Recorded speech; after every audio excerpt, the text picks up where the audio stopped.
What is going on, YouTube? Welcome back. I am Orange Leader 398. I am your host and officer, and welcome to a new series I'm starting called Officers 101. In this series, I'm going to be giving you guys a bunch of different information about stuff that is useful to being an officer in the game of Star Wars Galaxy of Heroes. Now today, this is going to be a pretty big one. So, hang tight as we go through. We're going to be talking about something called preloading. Now, there's two different types of preloading. You have the good kind and the bad kind. We're talking about the good kind of preloading today. So, in your territory battles, today my guild is doing Rise of the Empire, and we're about to switch over phases. We're going to talk about preloading, and you don't have to be doing ROTE, Rise of the Empire, to do it. What you can do is you can use this on any TB, any territory battle that you want, just to kind of help your guild out. Now, some of you might be scratching your head like, well, what is this preloading thing? Well, that's what we're here for. So, VTI Legends, our guild GP is currently 214 million. Now, if you look at our Rise of the Empire TB here, we are actually set up to go ahead and get 14 stars. We are less than 220 million GP, and we are about to hit 14 stars. That is phenomenal. That is 100% the effect of having a very active guild, having it well planned, and using preloading to optimize the amount of stars and points you get. So, how is that done? Let's go ahead and look at it. On Mustafar, we got 3 stars. Our guild's GP is only 214, but to max it out, it requires 248.3 million points. Now, let's say we get 100 CMs completed. Awesome. We just added 10 million GP. You know, that puts us at 224. We're still a good 28 short. Let's say we happen to complete, and we do have enough to complete a CM. In this, that gives us another 10 million. We are still 18 million short. So if we were to try and just bull rush and try and go through and get as much as possible in there, we would end up short and we would only get 2 stars. However, what we did is the exact same thing that we have done here on Geonosis. What we did is we got it as close as we can without going over and without getting that last star. Once we do that as an officer, get it close, block it all off. Prohibit any more actions. Because now instead of needing, on Geonosis here, it's 316 million, which is a tough stretch, if nearly impossible if we don't preload. But now that it's preloaded, instead of getting 2 or fewer stars, or if we didn't preload at all and we're just going straight for stars, we get 1 star.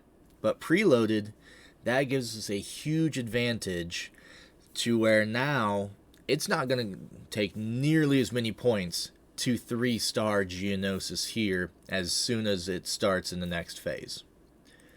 We could practically do that just on deployment alone, because it's going to take less than 200 million deployment. Not talking any combat missions, not talking any platoons.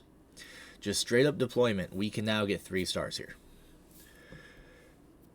So, let's say we have VTI decided, let's just not preload, let's just go on and get what stars we can.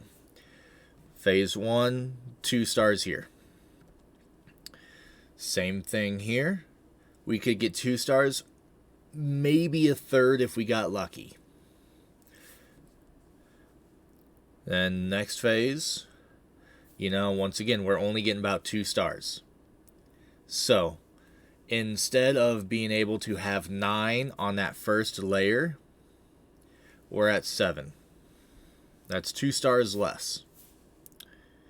And then we would have to try and bull rush all 3 of these planets, one planet at a time. Once again, here on Geonosis, we might scrape by and get 2 stars, but that's probably not going to happen. It would end up being 1 star. Because the missions are a lot harder, requires higher troops. We were able to get 2 stars here thanks to some preloading. We otherwise probably wouldn't have gotten that. Probably only would have gotten 1 star. And then same over here on Braca. You know, we're going to see how far we can get here, but at most we could have gotten 1 star. So you would be looking at 10 stars. But with the help of preloading, even before this last phase begins, we are at 11 stars. Because that preloading gives you a boost. It allows you to get that 3rd star in each area. Because instead of having to spend and try and do 316 million points when your guild only has 214, and even with, heck, let's say 200 CM missions completed, you know, or waves completed, that's only 20 million. That's not going to be enough to get you to that 3 stars.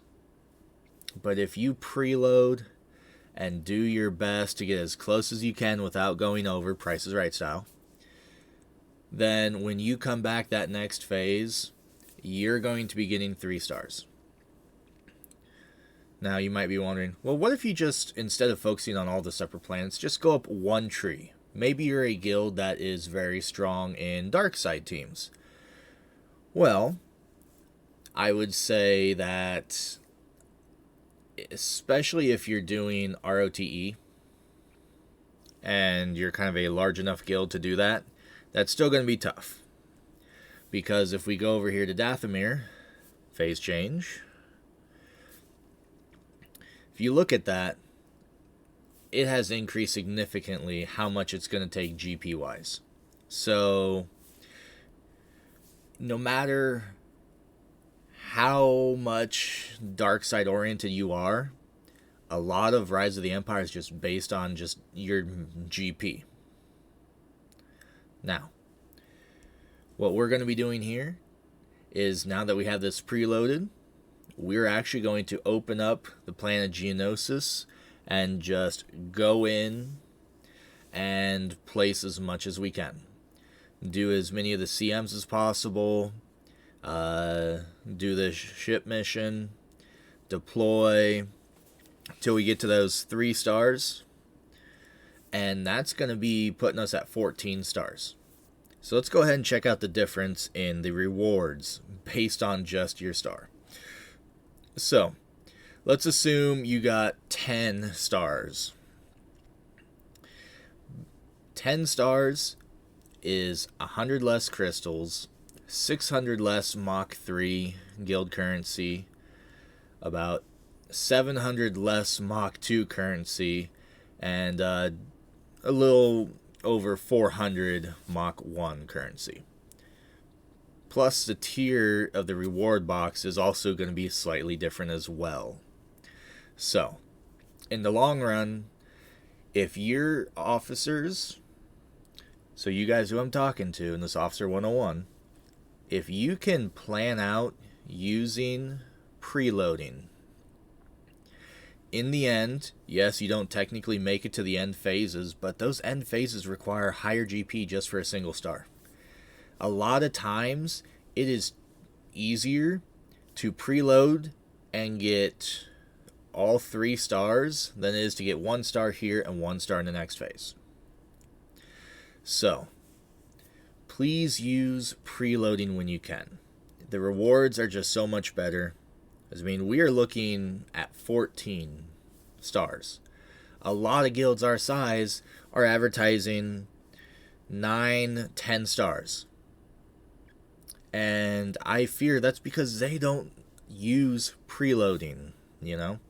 If you have officers who can go in, close the items, open them up when needed, who can direct the traffic, you're going to be effective, and with preloading, you should be able to get those 14 stars.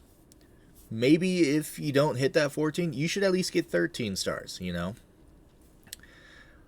But a lot of guilds just don't take preloading and use it right, you know? Sometimes it happens where you have like a rogue player who's like, oh, it says to block, I'll go in anyway.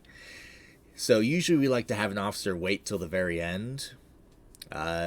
If you saw the beginning of this video, we actually had that happen where about 4 minutes before it flipped over, one of my fellow officers went in and actually got us pretty darn close with their deploy.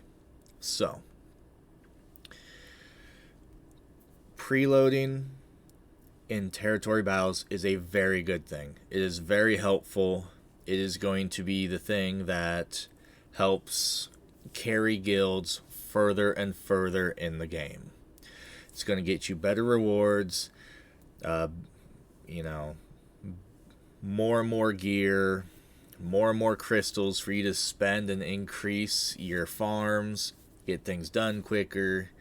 It's just overall a good thing for the guild. So please, please, please, if you can, use preloading, because trying to just get less than 200 million points for 3 stars versus 3 and 1. We are now at 3 and 3 for the dark side trip.